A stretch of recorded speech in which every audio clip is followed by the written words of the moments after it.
Right. I touched the back of my head, but I was like, no, I can feel it.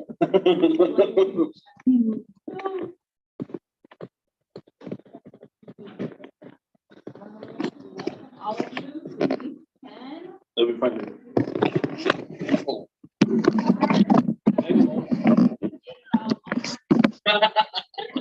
How about 1 hour?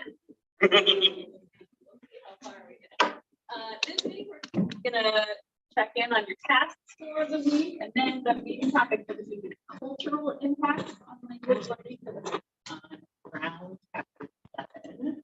So just checking in. The midterm was due yesterday, but like I said, very nice job to everyone for handing it in. We might not get those graded for you in the next few days, but certainly before the next time. So for week 10, I'm not quite sure how much of round chapter 7 we're going to get through today. So what I've done is recorded a video lecture on the whole thing. We'll see how far we get today, and then I'll post a note in U2L like, watch this video starting at such and such to do that.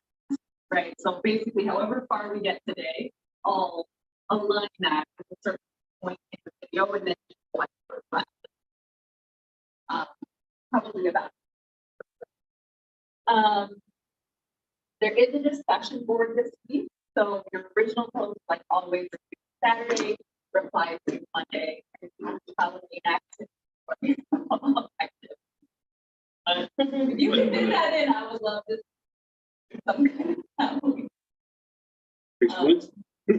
Maybe. Quiz 8, and then journal entry. So it's a fairly typical week with some online asynchronous stuff. Quiz and journal entry. Do make sure you're doing those journal entries. Most of you have kept up with it, but I've noticed a few students here and there have kind of dropped off. That is the term project. So even though each week it says like 5 points, it adds up if you're not doing. So make sure that you are getting those in. Like, you know, with the late work policy in this class, you lose 10% of possible points for every day, but that's still like half a point a day. So just do that, even if you feel like, oh, it's a week late, you can still get, like, for a week late, you can still get 30% of what's worth doing. But also with the journal project, they build on each other, right? You have to be working on the language learning activities in order to write the journal. So you can't just say like, well, can I do like, I missed these many, can I do these 4 ones that I missed? Well, not really, because you can't go back into 4 weeks of language learning that you didn't. Unfortunately, it's just kind of like that.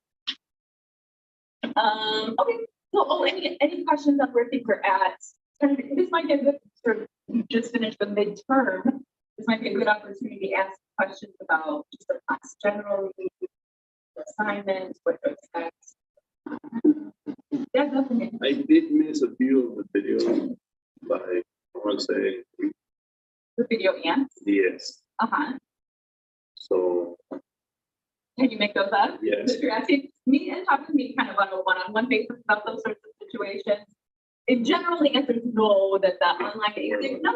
It's like the like official answer is the online asynchronous tasks are need to be done on time for receive credit. However, if you have extenuating circumstances, not everyday life circumstances, but extenuating circumstances, we can back. Other sort of mid semester questions.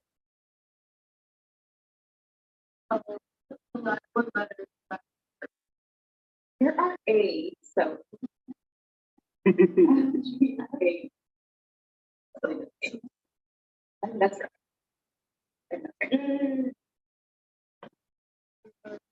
That section, the graph. The table. Yes. Yeah, still struggling with that a little bit. Yes. A lot of students are, so this is a good opportunity for us. In fact, let's look together at the model.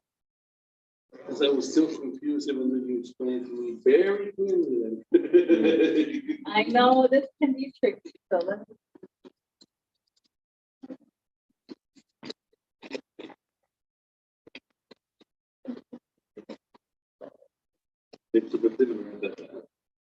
First, I'm going to just double check how many or what letter it goes through. H. H is the last one. So we're on F right now. So there's F, G, and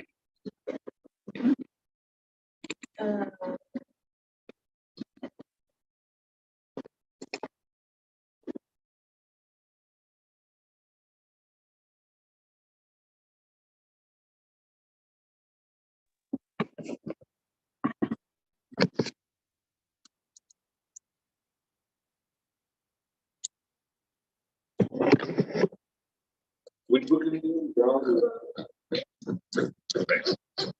okay, so this is the model that is a SPLL folder.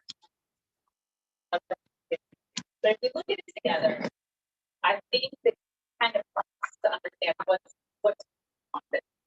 So on the left, activities or text. These are like the word act. So sometimes I think you get a little stuck, just like tripped up with the word text. Maybe then focus on the word activity, because I think we all kind of understand what an activity is. Or in general, maybe not a language learning activity, but an activity would be a specific act or reviewing this.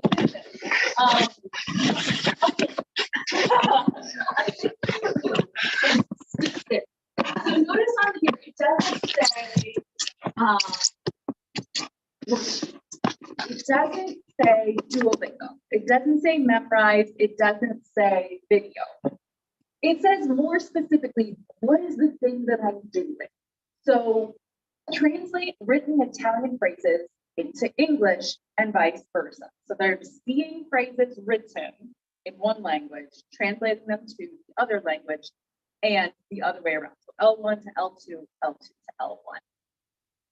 Next, repeat spoken phrases in Italian with text. So again, not memorize activity, but what was it?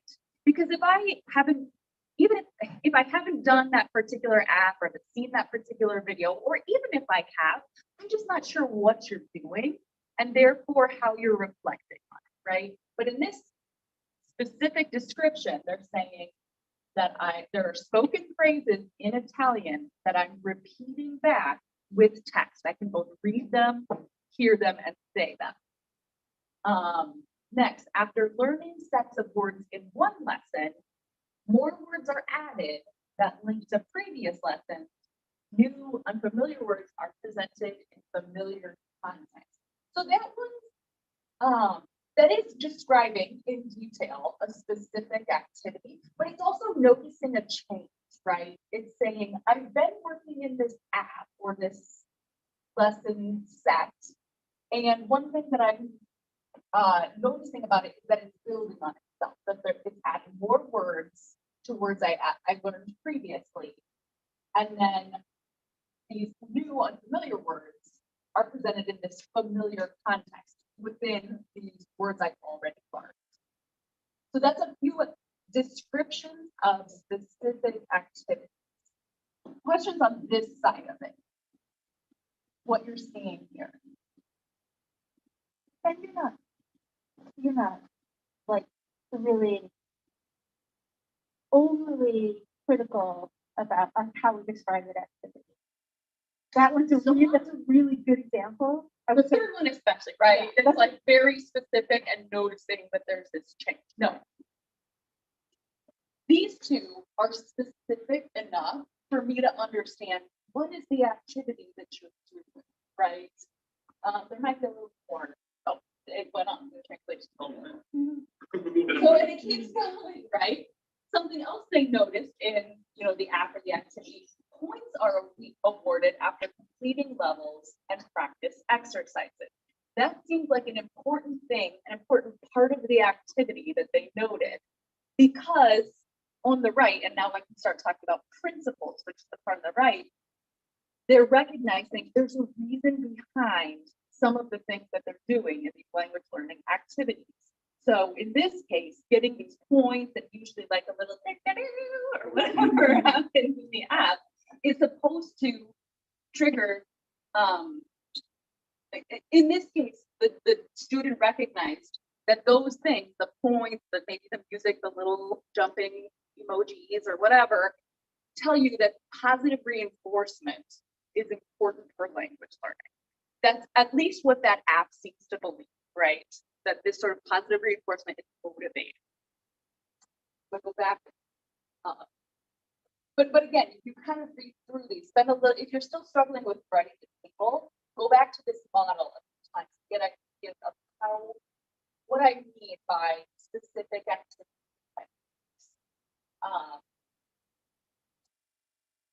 On the right side, the principles, this is where I'm asking you to sort of reflect or recognize what's the sort of language learning theory, the reason behind the activity on the left.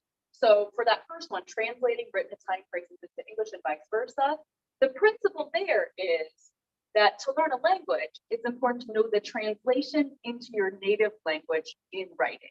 Now, I'll note something. Not all theories about language learning agree, right? So we looked at direct method, where that was one of the first ones that we looked at, where everything was at the L2 L1 is not used at all. The focus is on just direct meaning in the target language. So using a lot of images, using a lot of simplified language, just giving a lot of gestures, a lot of facial expressions, but so that we're only using the second language because the principle or the idea, the theory in those activities is that the first language gets in the way and that there isn't a place for the first language in language learning or in the L2 classroom, right? So there's different ideas about that. This activity says, no, translation is important and we should look for direct translation between L1 and L2. So if you're doing an activity that involves translating, then you should recognize that this activity has this principle behind it, that knowing the translation to your native language in writing is important. But many other kinds of activities you might do might have no place for the first language. And that's what I'm kind of wanting you to recognize is behind a lot of the activities you'll be doing, there are reasons, there are principles. Those reasons and principles don't always agree, right? So in some of the things you're doing, there will be translation, and other things, no use of the first language. Think about why and help me see that you're recognizing those principles, those theory-based reasons behind the activity.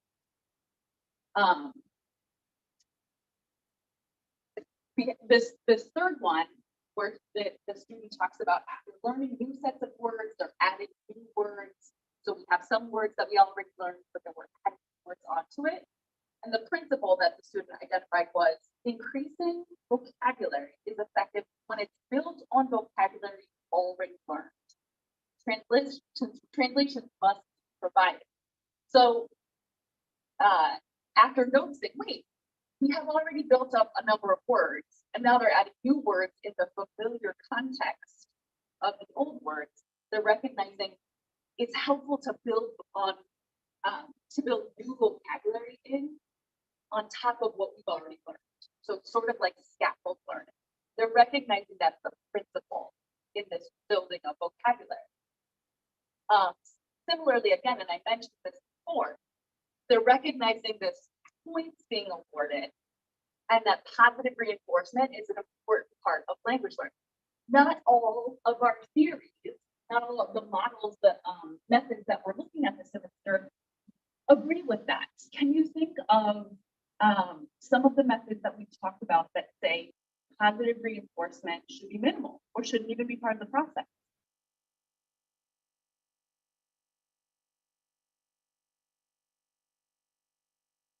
The silent way, super kooky silent way. But in the silent way, we talked a lot about the inner criteria, or this idea that the learner's own sense of good and bad, and progress and motivation, that all needs to be internally developed. And that the teacher shouldn't be doing a lot of good job and a lot of you've almost got it, and a lot of this kind of positive reinforcement or negative reinforcement, they're supposed to stay out of the way entirely so that the student alone develops their own inner criteria to figure out language with minimal guidance. Now that's, you may or may not, I see your face shading something, right? You may or may not agree with it, but it's helpful to me if I can see that you're recognizing the principle, right? So the principle behind the points and the and all of that is that positive reinforcement is motivated and that we need that external sort of motivation to keep going. That's a principle behind something we're doing in our language learning activity.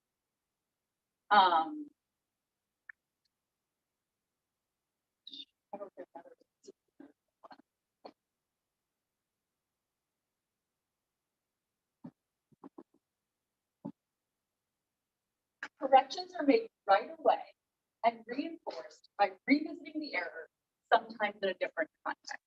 So the student is recognizing when I make a mistake, there's this correction that comes up right away. I've got to fix it. Maybe they take it to put the word in a different context, but they don't just let me make an error on. And the principle then that the student identified is corrections are important and need to be reinforced. Not all methods agree, right? So some of the methods we've looked at this semester have said, like audiolingual method, another one we addressed early in the semester, was very much based on a lot of building habits. That the idea was that language learning and learning in general is about building good habits. And so if we sort of overlearn a lot of words and phrases again and again and reinforce those positively, then students come to have like a wide repertoire of useful words and phrases. But it's very, very important that they learn to pronounce the words correctly right from the beginning. And if they're not, those have to be corrected right away, because if we don't address those errors at the beginning, they'll develop them as bad habits. That was the thinking. In other language learning methods that we've looked at, they might recognize that there's an error, but say, we don't need to address that right away. We'll come back to it, we'll recycle it, we'll reteach it. But we're not concerned that any error has to be addressed immediately, because we don't believe that language learning is just about habit formation.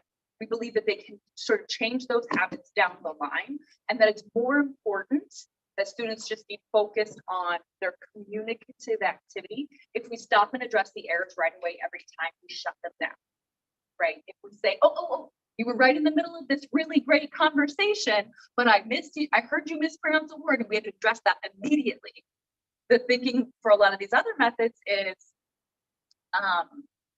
if we shut down that communicative activity, we sort of derail the process. Better to come back, work on the pronunciation piece later, or the grammatical error later.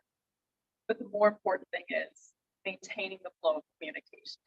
So I bring that up to say, not all of the different methods we've looked at this semester agree on all of these principles. But what I'm hoping you can do with this table is show me both specific activities that you're doing and recognizing the principles behind why.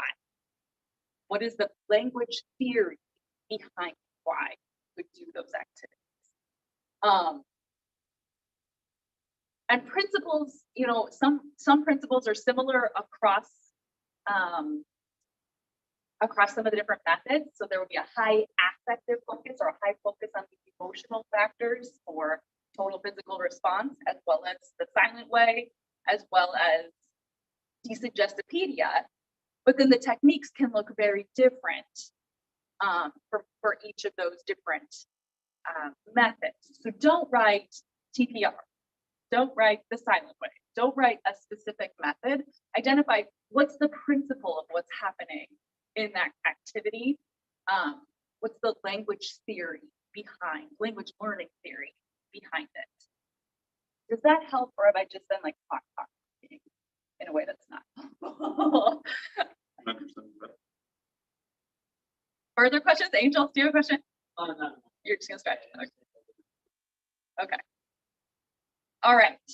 Well, hopefully that helps. Let me know if you still continue to feel it. I'm trying, but I'm not getting what I expected.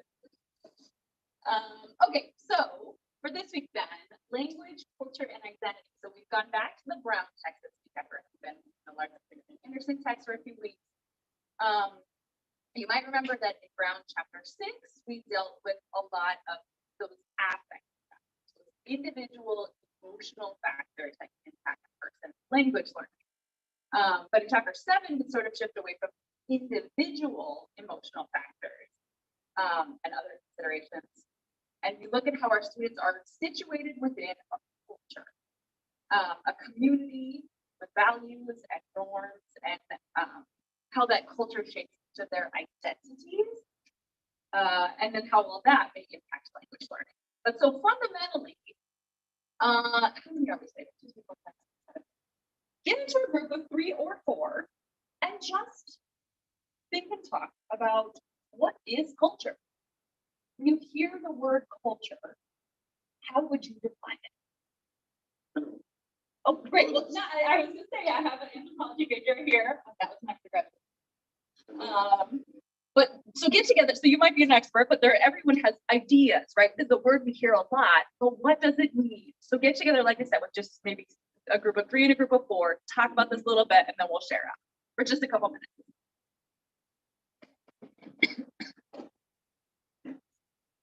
Hello. Come on, start. Okay. A bit nervous. How are you doing, sir? Oh, we don't trust me. I want to sleep at 1 and woke up at 6. So. Okay. What's your definition of culture? I put shared practices.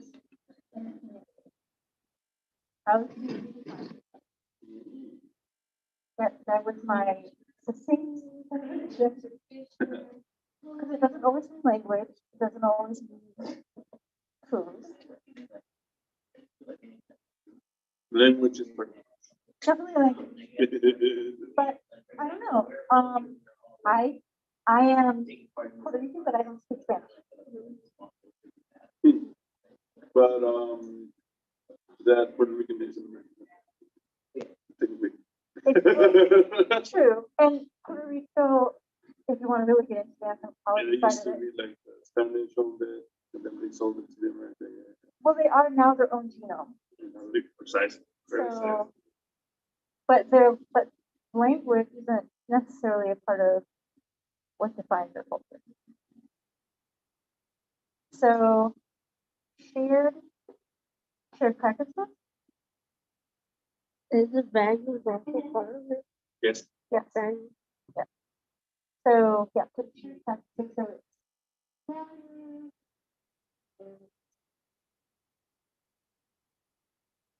Oh. Practices. It doesn't have to be written. No, because there's. Mm-hmm.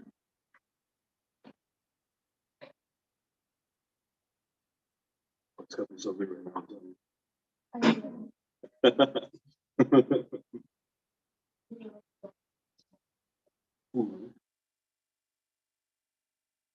I would say food, but then I think about like The holiday be part of it? Holidays is part of the food, it's part of the culture. Some cultures have holidays, others don't. What by celebrations? Yeah. Celebrations rather than holidays. this was actually practices, like what they all do together. They agree is an identifier for who they are, identifier for the community, right? Besides, So.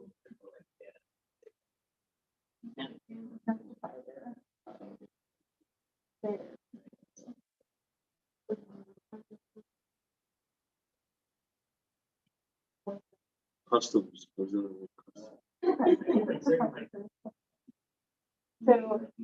agreed upon practices that become. And you're right, language is a part of it because like several cultures have different type of languages, especially when native languages are involved. Yeah, yeah. It's not always like, I mean, If there's one majority spoken language, but even then, their languages are dying in that culture. Okay, so let's That's share out a little bit. How do you define culture? talk about people from groups from Okay.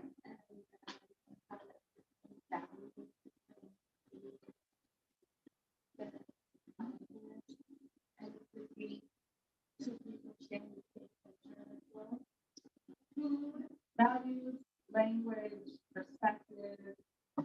You could even be just a couple of people you say who share those things.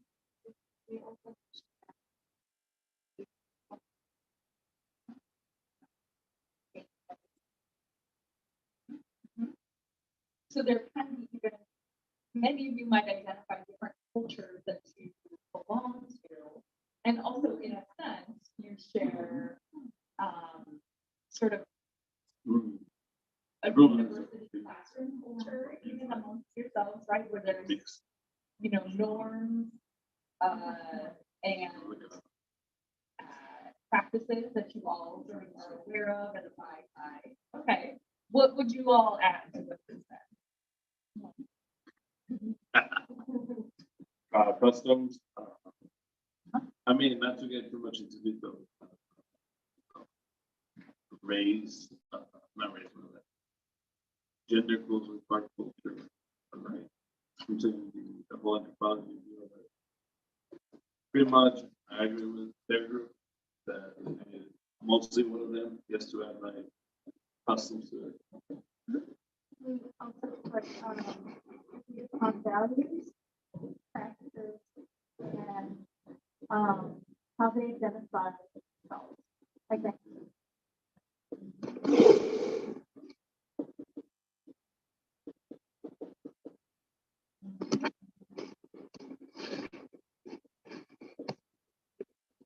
Like it's something.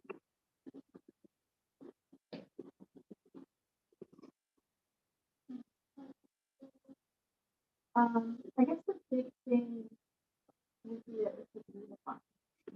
Community. And that sort of all of these have to be more or less agreed upon, right?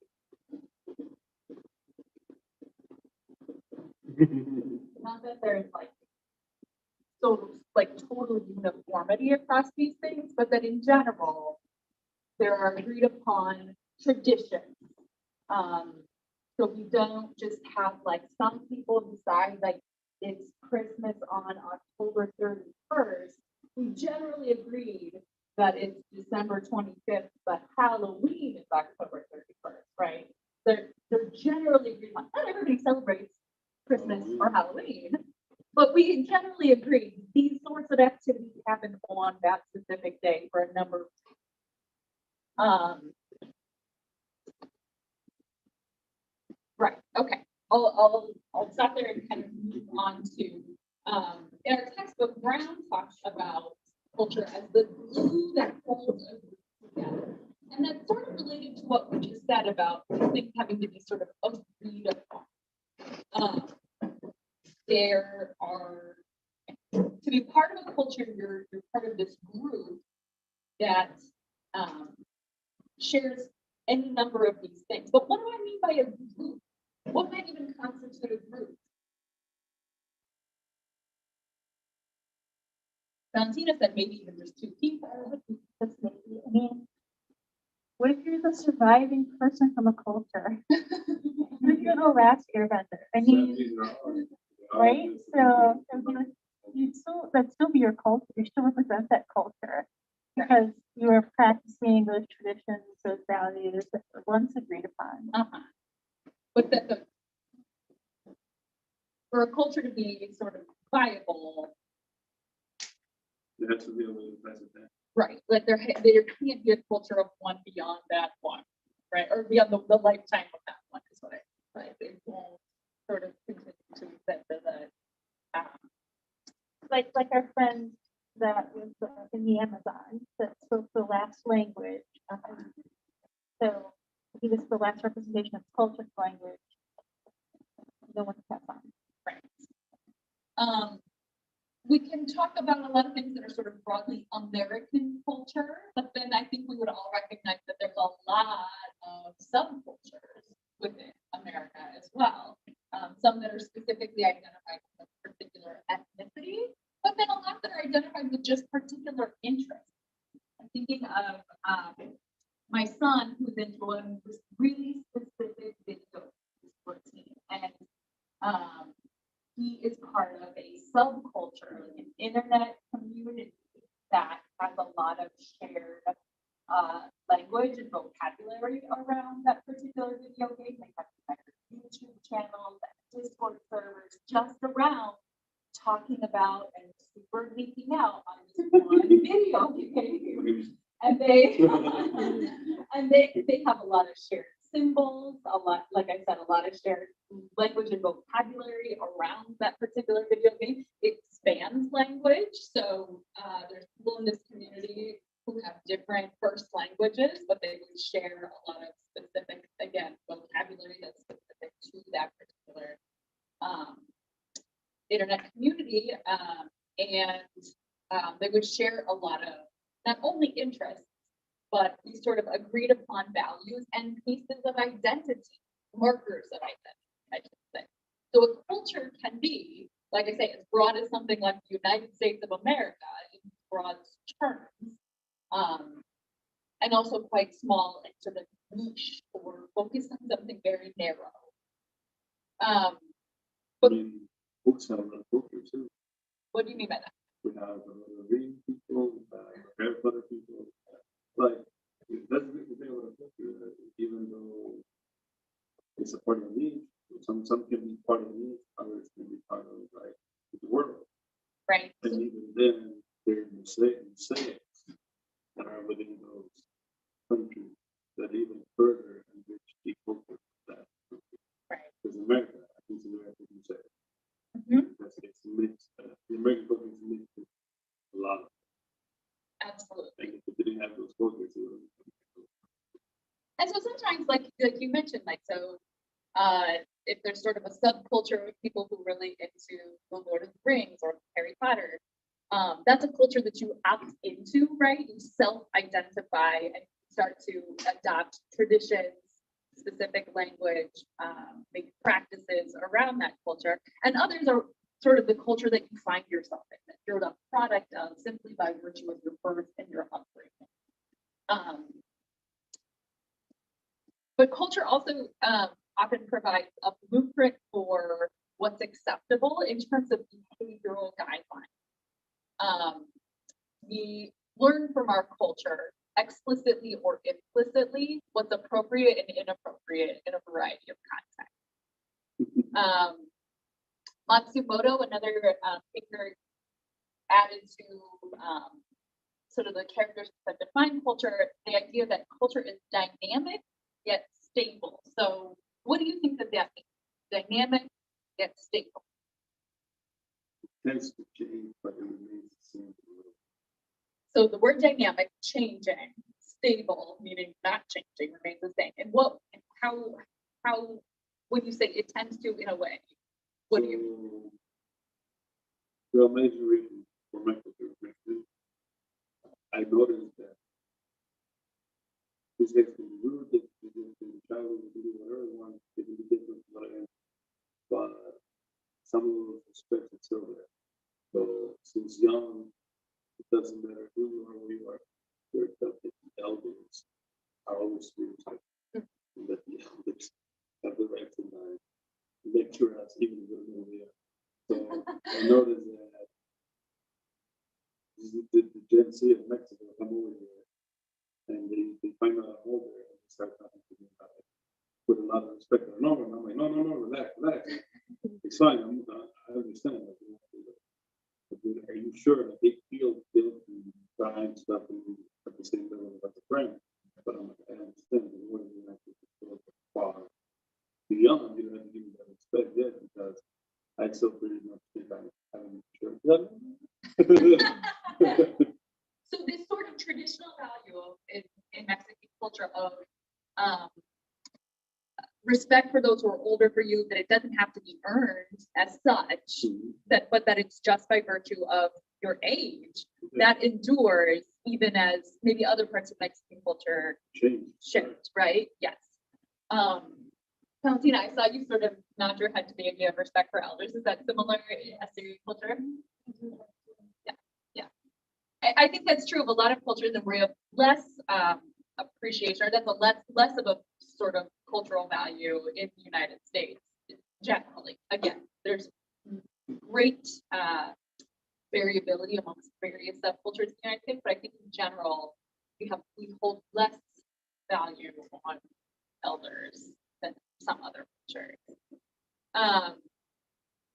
Culture is established by the group in order to ensure survival, right? So a lot of the things that we do that are traditions or that are rules or things that are sort of agreed upon are so that a people has been able to survive throughout generations. Can you think of an example, maybe from your own culture or others, that was a cultural value that just ensured that the group didn't turn into that one last, figure of an Amazonian language in the jungle? At least my family. I'm half Puerto Rican, and so we have like a hidden religion, and that is because colonists would not allow us to practice our own religion, so we would quote unquote hide them within the Catholic saints, and we would go to church and we would honor those spirits, and then in our own community we would honor our own. But we did that because that part of our culture would be taken away from us if we exposed it. And I think that there's been similar practices amongst many colonized peoples around the world where they sort of adapted parts of indigenous religion to sort of look like a lot of Christian practices so that they could be sort of integrated without sort of assimilated into Catholicism and other forms of Christianity without being quashed, basically. But Yeah. without being killed. Yeah. I was like, family have your important religious aspects taken away from you. Right. I was at the National Museum of Mexican Art last week, and then there's a huge exhibit for TESL. It's awesome. I highly recommend going if you get the chance. It's a great museum, and I have not been there for ages, and I remember that clearly. Yeah, it is a beautiful holiday, and I think to this idea of culture, I think Mexicans and other Central Americans that practice it it is reflective of a way of orienting themselves to death that is very different from maybe more European descended folks who don't have a lot of sort of elaborate ways that we keep our ancestors and those who have passed away sort of in our lives in a really sort of joyful and celebratory way. There's grief and it's a sort of like mixed emotions kind of thing, but I don't know of any kind of celebration in my own sort of ancestral background that allows me to sort of call to mind those I've lost recently, as well as the ancestors from before, in a way that they still continue to feel present. That's not a value that's expressed in traditions in my own culture. And I thought of it because of they were talking about that in many of the practices of the Dia de los Muertos were to sort of assimilate a lot of indigenous religion around the ancestor worship and memory to the Catholic holidays of All Saints Day and All Souls Day, so that they sort of put it on the Christian or Catholic calendar with at that time, November 1st and 2nd, to sort of hide it, but to continue to practice this. So again, this idea of survival of these traditions. So she said, it's been a while since the word of art might be correct. But I remember that the Aztecs, when they were being colonized, the one reason they have the sugar stamps, because originally they kept this role of ancestry, but family, that's the way to celebrate. But when the Spanish came in,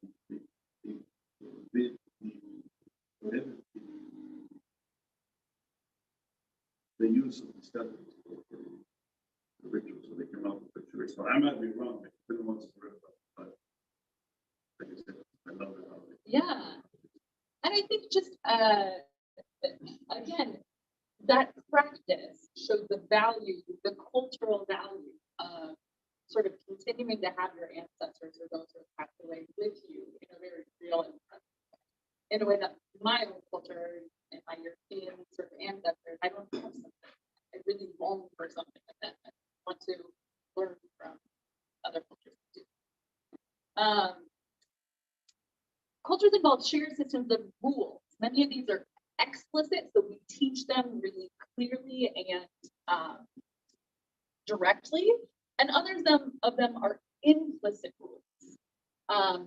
So things like politeness, teaching children really clearly to say please and say thank you. That's usually explicitly taught as cultural values, and it's important to use special words that indicate, deference and politeness.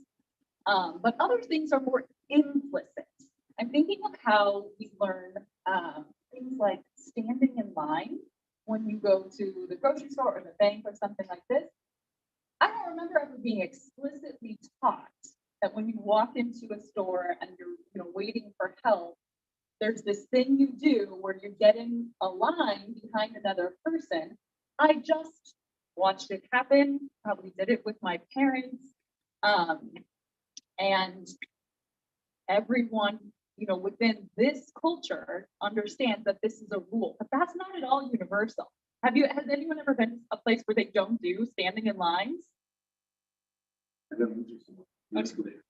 Oh, escalators, yeah. The American culture, one side, you stand. You stand the right The other side, you walk. In Mexico, Uh-huh. first two You just stand. you just stand. That's it. So I saw that. And I just want to know that I'm not going to complain. Hey, Come on, let's move. Right, and no one probably ever taught anyone explicitly what you do on the escalator. We just learned from those around us what was expected, but we tend to still be very committed to the rules, even if they're implicit, even if we're not explicitly taught. So if I go to a store and there's lines and somebody hops the line, I will tell you, I get furious. I will call someone out. I was at Walgreens the other day. It was a Friday afternoon. It was like 5 o'clock. Of course, everybody's going to pick up their prescription for the weekend. It's a terrible time to go to Walgreens, but if you've chosen to do so, then you accept the consequences. So I'm in line. And at first, there's probably about 7 or 8 people in line. It's going to take a while.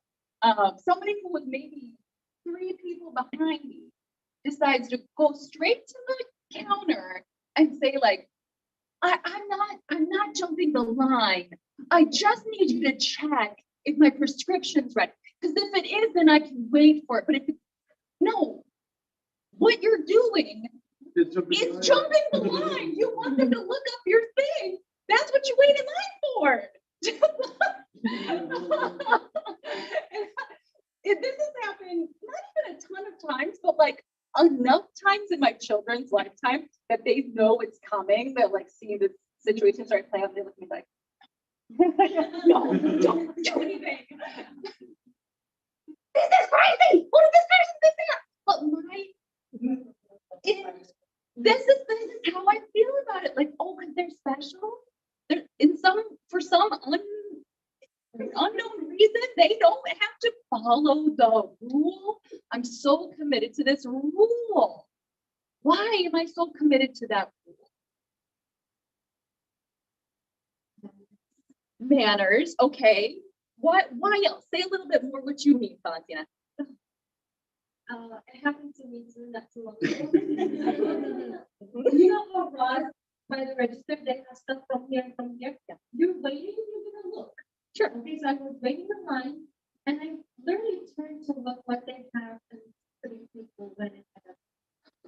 I'm still in the line. I stopped, I did not do anything. So there was a conflict of values, right? Yeah, and I had stuff in my hand, and I had no charges because I wasn't planning to buy this much. And those people had only 1 items with them, and they literally skipped it, and they were looking right in my eyes. It's okay. Let's go. That's this. It's okay. Oh, what about like when someone in front of you has like a lot of stuff, you're behind them. Sometimes you turn around. Oh, that like that. situation, there's a sort of implicit understanding that you could sort of let somebody jump the line behind you if for that specific reason, right? They've only got one thing, I got a whole or whatever. But is that play a role in our memory or the rest of she does have plans, but or you just being like extra nice. Like, what makes people do that? Uh-huh. So I think it comes down, go ahead, Beth. I guess that's just being nice because a lot of people when they like Yeah, some Yeah. people do. Yeah. it's just the way probably. It's just they a spoken respect rules. most people. That's how I feel. Yeah. I would do that too. I'm like, okay, no, but I know, go ahead and fun it. Sure. I think that it all comes down to cultural values. And in this case, I think specifically the value of time. Here in the United States, we have a huge value on time. We have phrases like time is money, and money is valuable. So clearly our time is very valuable. And so when you're waiting in line, it's this sort of implicit understanding that all of our time is valuable. So the fairest way for us to handle this is for us to each kind of wait our turn. And in that way, everyone's time is valuable. But if someone's 4 people behind me and they think they can just jump to the front and be like, no, but just look up if my prescription's ready. All they're communicating to me, at least, is that 1, 2, 3, 4 people's time is not as valuable as their time. Even though in some weird way they're trying to justify, like, no, I will wait just if I know I'm gonna get what I wanted in the first place, which is what you wait for. But so in that equation, I think even with the letting someone jump the line, that's saying all of our time is valuable, but my order is going to take a lot of time because I've got 12 things, and yours is going to take a little time because you have one thing. So I can accommodate you going quickly, right? But these are there are these implicit rules in the terms of the line waiting that we have that's based on a value. That value here being of time. Go ahead, Bishop. We're maybe have to take an example about the escalator, but when you think about the elevator, like everything knows, then Uh-huh. don't stare. Oh, eye contact.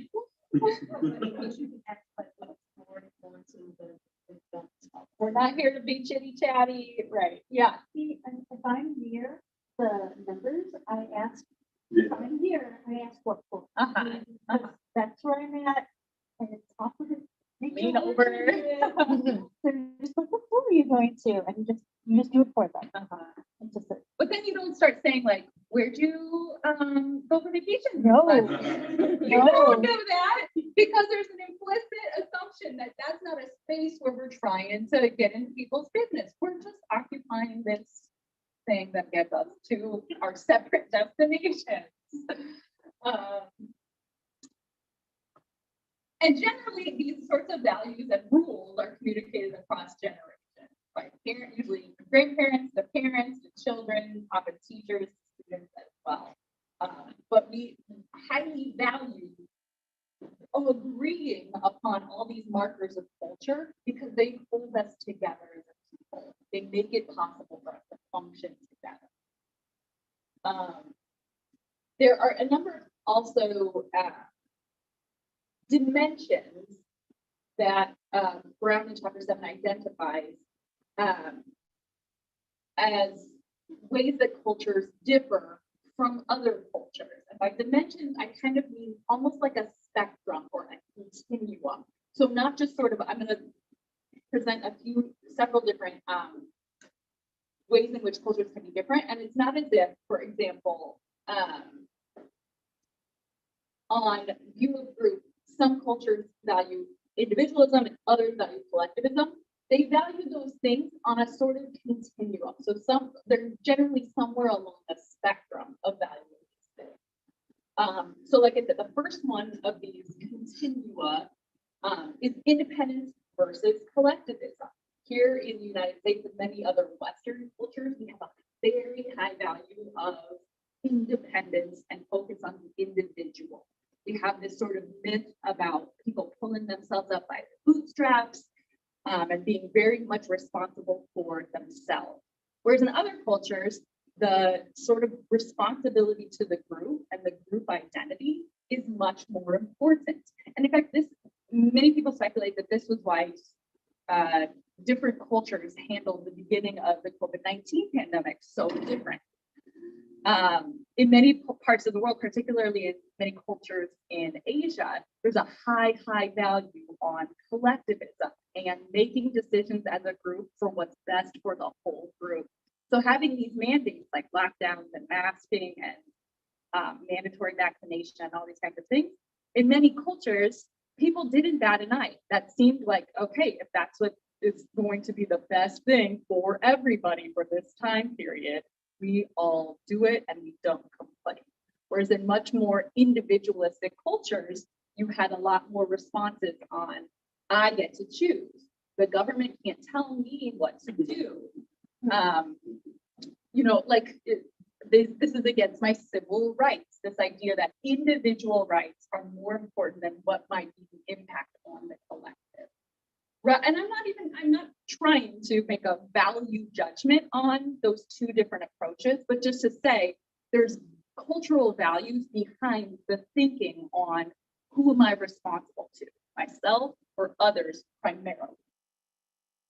When you spend the vaccination at night, how elders were. That for me made a lot of sense. Well, my big friends already got to put in their name, like, if you love them, what do you think of you? Another dimension of difference is power distance among individuals and levels. So, and by power, I mean sort of, do we hold each other in general within a culture on more or less the same level? Do we are generally more egalitarian or more hierarchical? So cultures that do value elders just implicitly would tend to be a bit more hierarchical.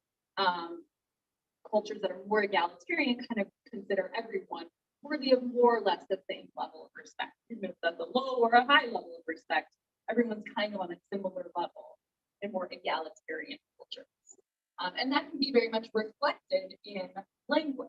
So in some languages, there's built-in sort of honorifics that are used to talk to someone who's older than you, to talk to, a person like an aunt or an uncle or anyone in your family who's kind of at a level higher than you. There's specific titles that you would always address them by. I can't think of anything in American English that's clearly necessary. Like when I'm thinking of talking to my uncles, I would almost always just use their first names. Yeah, right. And this is kind of unheard of in other cultures. Another sort of dimension is uncertainty avoidance. Some cultures broadly are much more comfortable with risk taking, whereas others can be more risk averse. That can also just be true on the individual level, but in general, some cultures just have a higher value of taking risks or not taking risks, and making much more sort of conservative decisions. Gender and gender roles, whether all genders have sort of distinct roles that they play, or if their roles are fairly overlapping or interchangeable, or even our understanding of gender, whether there's two or many. And that kind of also points back to what we were saying about dynamic yet stable.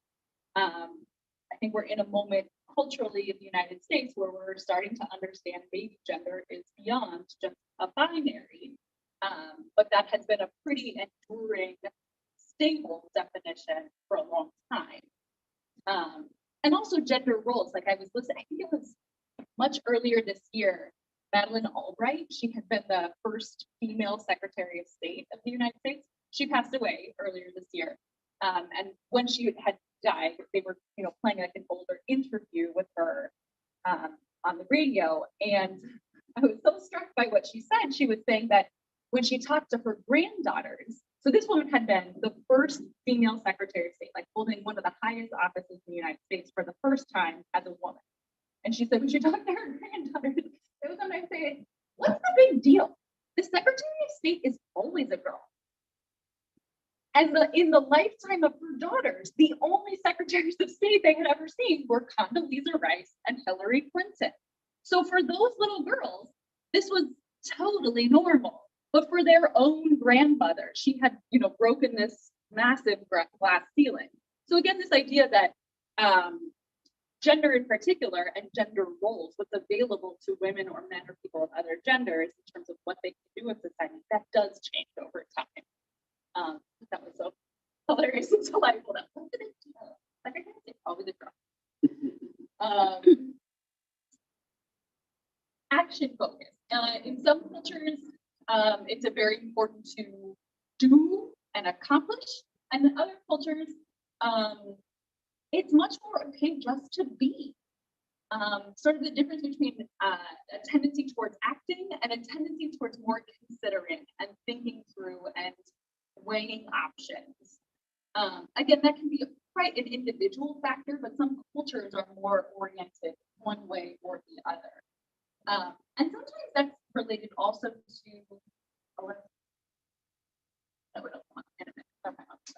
interpersonal space, or some people would call proxemics, how close, how appropriate it is to be close or far from someone.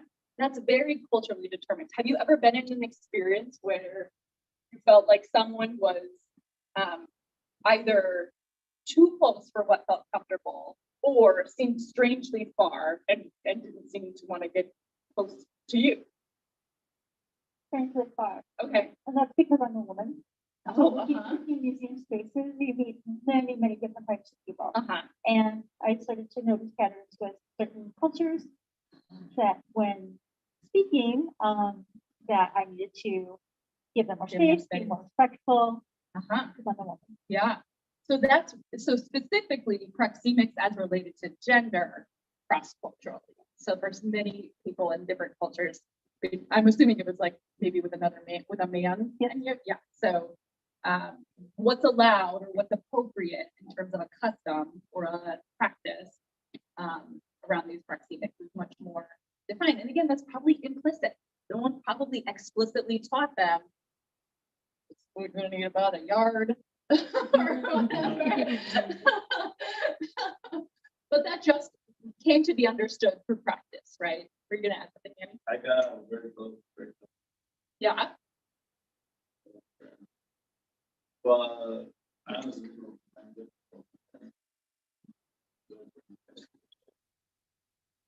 And it was like, I felt so, but like I can remember that he was like, he was like, many. A lot of touching. The first time I met my friend from Belgium, she literally came up to me and kissed me on my face 3 times. And I was like, whoa, one more? Okay, hi. Right. So these sorts of Shake like my hand. kissing as in just a casual greeting, very normal in some cultures. Yeah, and sometimes like that's also gender defined, like that's fine between 2 women or 2 men, or a woman and a man, but not 2 men. Like it just can really vary, but it's usually defined and usually implicitly understood. Also things like eye contact. In this culture, American culture, we tend to think of eye contact as me communicating respect and I'm listening to you and I'm with you here. And not making eye contact communicates disrespect or disinterest. And it's quite the opposite in a lot of other cultures. Shay, so you're nodding your head.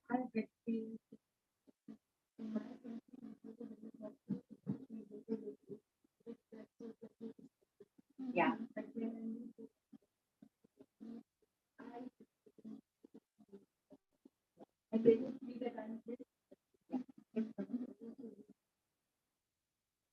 I think that's a great example. Go ahead, Angel.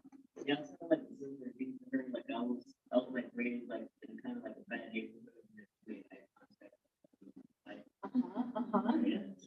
So sometimes not make it for somewhat different reasons, but that's sort of diverting your gaze days meant either sort of respect or just not trying to mess with anybody. And so I think that that's an important thing for us to keep in mind as teachers of English language learners, particularly if they're coming from another culture more recently, that we shouldn't make assumptions about what things like proxemics or eye contact or touching, that what we're assuming the student is communicating to us is what they're actually trying to say. Another one that Brown talks about is homogeneity or tightness versus openness. And what this sort of means is how important is it in a culture for people to be more uniform, or how much is the culture open to more diversity? So how important is it that all these things that we wrote down in terms of traditions and values and practices, how important is it that everyone agree on those things very tightly and sort of fall in line in terms of our behavior, versus how open might a culture be to some variation or diversity of those things? That can vary quite a bit. Religion is a big one. Growing up in Mexico, I hate religion, but I respect religion. It's kind of complicated because I grew up in what I like to call war religions. Okay. Basically, my mom's side were Jehovah's religion. My dad's side was Catholic. Okay. I would hear a lot of bad talk from my dad's side about my mom's religion, up to the point where she would say that religion is diabolical and stuff like that. So we reference that religion. Now, the reason I respect religion, because my mom's side of the family was like, oh, doesn't matter what she says, it's my religion. I should follow what I believe in. So that made me see that even though someone was demonizing a different religion, the other person respected their religion and still believed in their religion. Mm-hmm. So I'm happy that I had that experience growing up. Sure. And I think religion, religion often sort of encapsulates a lot of these things, traditions, values, practices, right? And probably more of these things, identity, community, etc. And I think that kind of does speak to also a culture's openness. Can there be multiple religions coexisting? Did you ever get the sense that there were some who in your family who implied, or either explicitly or implicitly, that if you're not Catholic, you're not Mexican? Some, others. My parents, I'm not going to help my parents on it because they're like, when we got to 15, 16, they're like, you're free to choose your religion. We're not going to impede that. Because they were aware of like what my grandma was doing, what my grandma was doing. They're also aware of the other grandma. They're aware to the point where my dad would read my mom's Bible, so that she could understand my grandma's religion. Mm-hmm. So like I had a very open family when it came to religion. And honestly, I'm glad. Yeah, and I think absolutely. But for some cultures, that's why you'll find there's sometimes very huge conflicts between groups around these questions of if there's different sort of competing religions, that's and that's a real source of tension. That's a marker of more tightness in a culture, that there's not a lot of allowance for that kind of diversity. And then another important dimension that sometimes cultures vary on is time. And that's what I was sort of mentioning earlier. In the United States, we have a high value on time. We're pretty fixed when it comes to our value on time. That's not true of a lot of other cultures. So here, if I'm, talking with someone and we're having a great exchange, and then I realize I have an appointment coming up that I need to get to, I will close out that conversation because it's important that I be on time for my next thing, right? I need to communicate to the people, whoever I'm meeting with next. I value their time, so I'm going to be there on time. Whereas in other cultures, the value is more sort of having a flexible orientation because being with people is valuable. right? So we're not gonna just cut off that interaction that we're having because of this time factor. The people that we'll be meeting with next understand if I come in later than expected. Well, and truthfully, they probably didn't even expect me to be on time because that's not the value. The value is being together, right? That's different across cultures, and sometimes that's when you have intercultural interactions. Cultures that highly value time, and then have people from other cultures who don't value it in the same way showing up late. The assumption is they're just so rude. They're never punctual. They don't care. Well, that's not what was intended to be communicated. It's just is not the same cultural value. What are you gonna say, Sarah? Sometimes they can affect my but I can say it depends on where.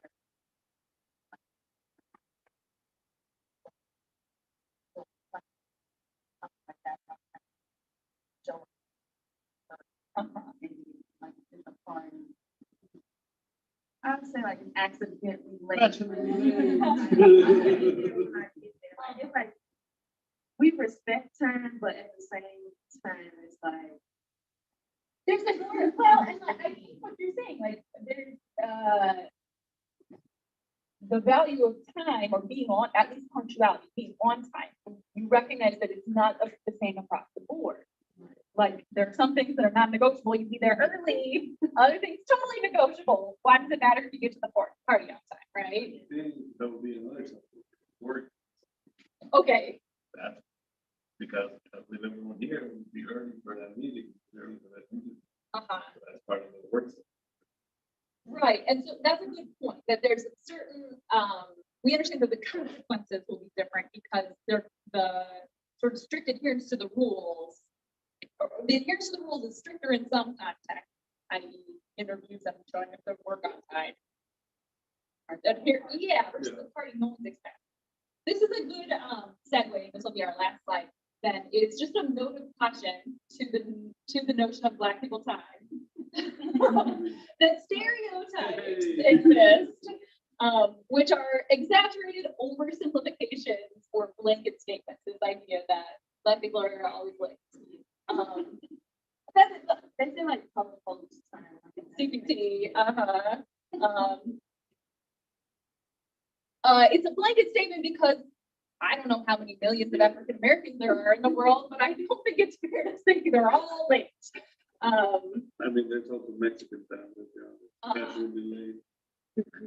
Right, and I think that's true, kind of a generalization you can make about all of Latin America. But again, it's not because they're disregarding other people's time so much as there's different values in the mix there. Often stereotypes are based more on our attitudes and worldview than on characteristics of a particular culture because they're often devaluing.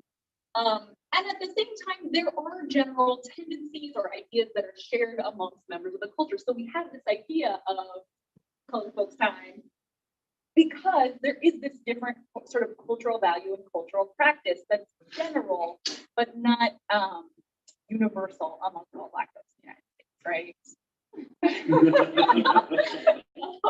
So generalizations may help us to understand behaviors, but we have to be mindful of exceptions and when we're teetering out of generalizations into stereotypes.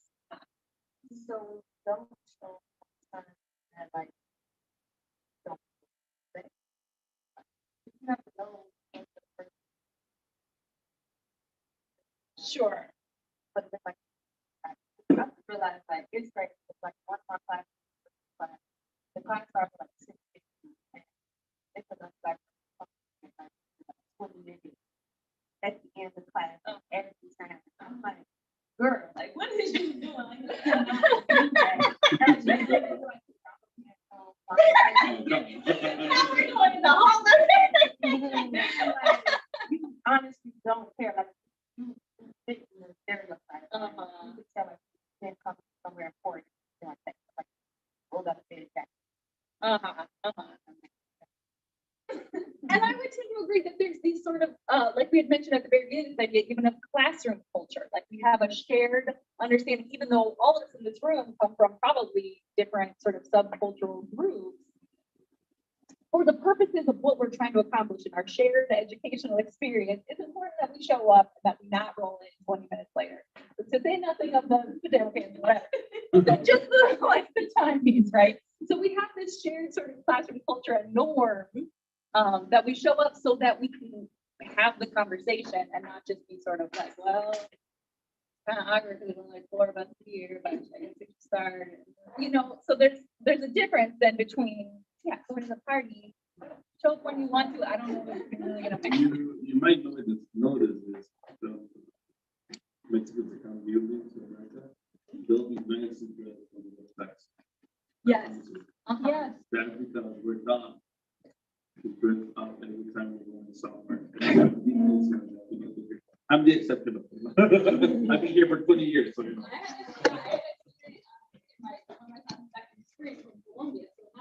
No, they're the same. They're the same. He specifically talked to me at one point. He was like, kind of about like The pajamas? people wear the pajama pants and the slippers. What's happening? They know. My people are the same. Like, My first husband's family came over from France and had never experienced the United States before. And they were walking around and they're like, just Sometimes they were like, those are for the gym. Like, why do they like, do they not have clothes there out? We were like, we're so sorry. Very casual here. They were like mortified. well, and this is kind of why, like, even if you, often people here in the United States, maybe especially white Americans, will say, like, I don't really have a culture. I'm just like normal. But that's what I think a good thing to point out is like if you went to Tokyo or Bangladesh and you saw another American, or specifically a white American, but just even another American, you would recognize them right away. Before they ever open their mouth and you've heard an American accent, you would, because gym shoes, talking loud, could just kind of be in a more assertive presence than probably most people around them. There are these cultural markers and values, practices, norms, etc., that we do have even if we don't recognize them. Oh yeah. So have a great afternoon. I'll post on D2L like the point at which on the video lecture you should start watching it based on how far we got today. So let me know if you thank you so much.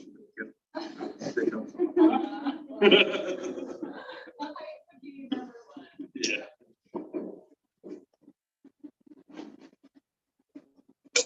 And when we were in Belgium, I did everything I could not to stick out. Like I was just like, oh my gosh. We went to Bruges. And we went to we're from Chicago. They were like, "You're from the United States." Yes. No.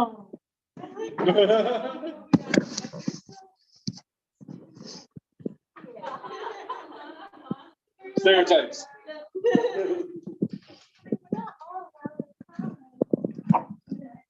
Unfortunately, yes.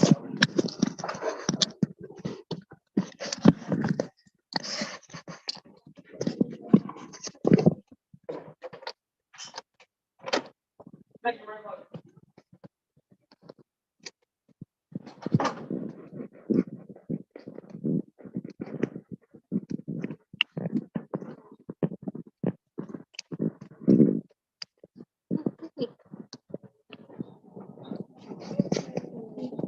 That's not Trump, okay?